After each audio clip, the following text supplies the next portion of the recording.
So I'd like to take a quick poll, if that's all right. So I'm just going to put out a few scenarios, and if one of them applies to you, just raise your hand.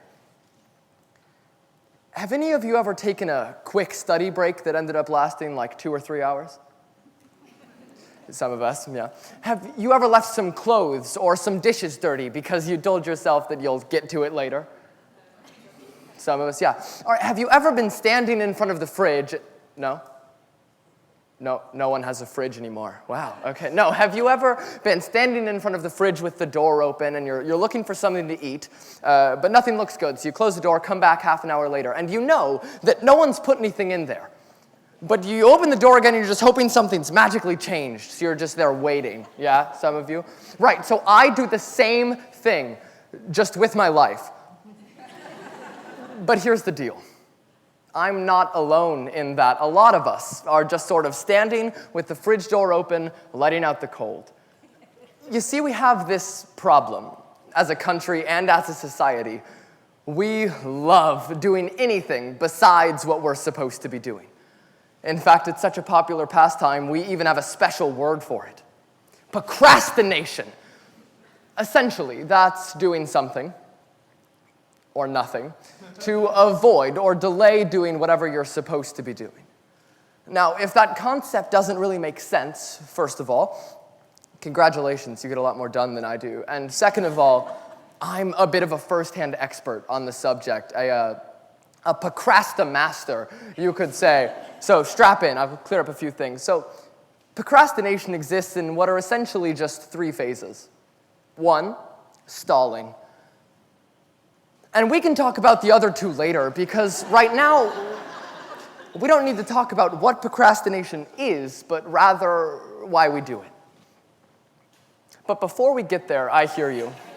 You're saying, okay, but Carter, we've all heard talks like this before, and okay, you'd be right. You'd be justified to say that. According to numerous sources, Google and YouTube, there have been at least 7 different TED Talks on or about procrastination. Sorry, 8. But I've been wanting to do a talk like this for months, so I've been working on this speech for 5 days? I'm joking, no, I'm kidding. It's been 3. Moving on. In fact, on the official TED Guide to Public Speaking, on page 15, there's even a section called Procrastinate No More, which you can take to, of course, mean, hey, please stop procrastinating. But you can also take to mean, hey, please stop writing speeches about procrastinating. We're good, we have enough. But we know that we can't, because it's still a problem, a big one.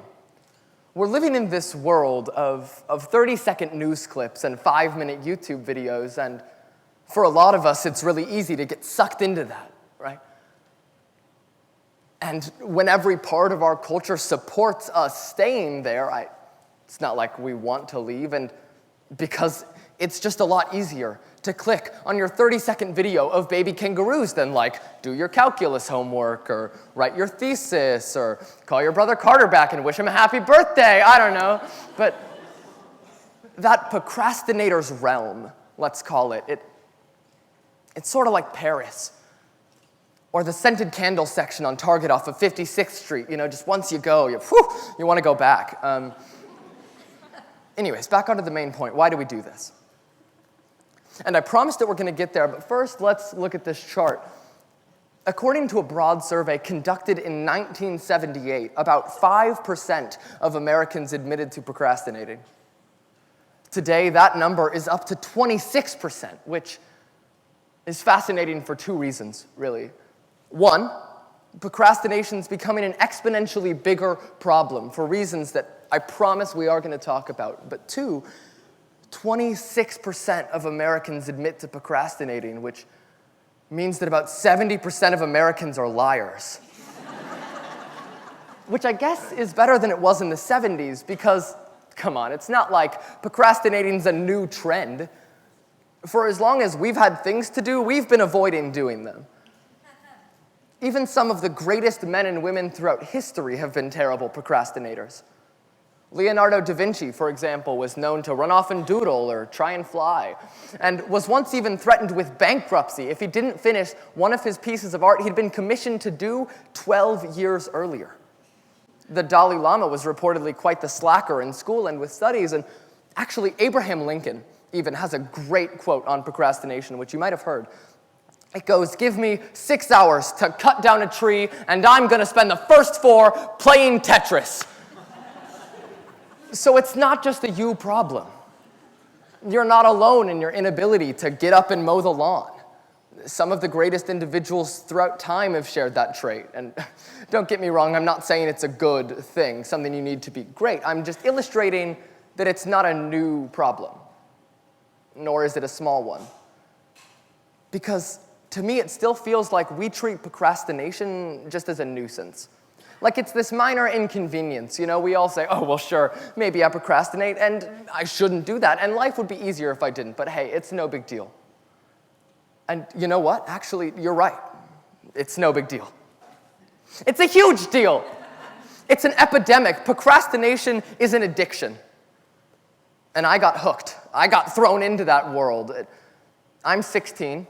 I'm 16 years old, and I've already spent 4,000 hours playing video games that don't matter, hundreds of hours watching TV shows, movies that don't matter, hours and hours doing nothing that matters, hours and hours. And they say it takes about 10,000 hours to be an expert at something. So in theory, I'm like halfway to being an expert. But instead, I'm not. I want us to understand that procrastination is a problem, and it hurts people. It can ruin GPAs, careers. It can ruin relationships. We're stuck.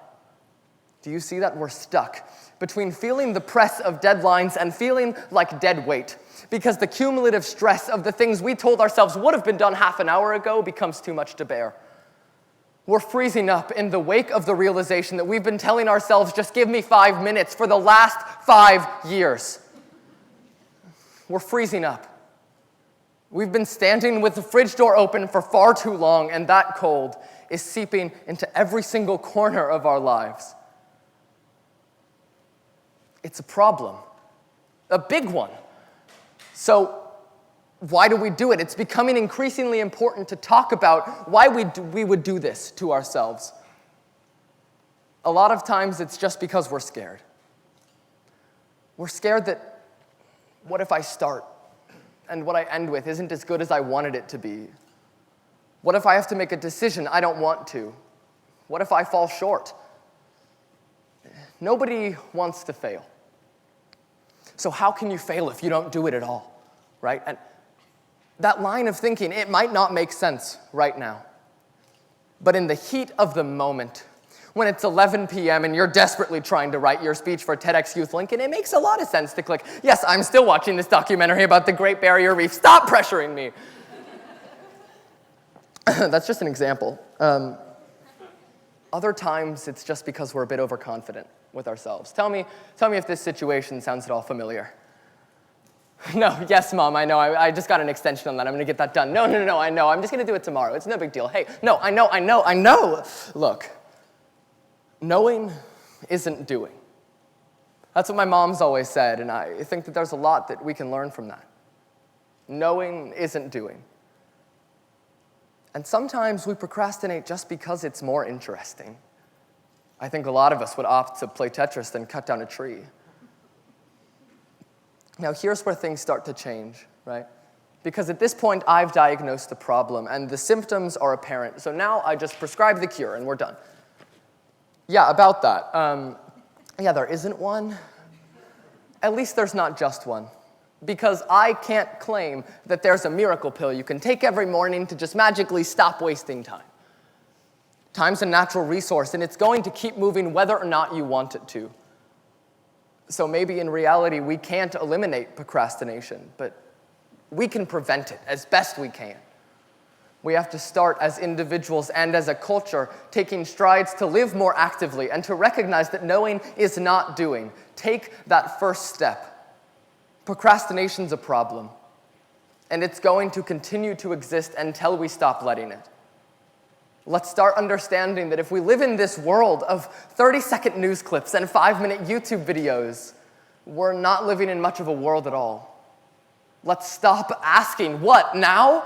And start asking, what's next? Thank you.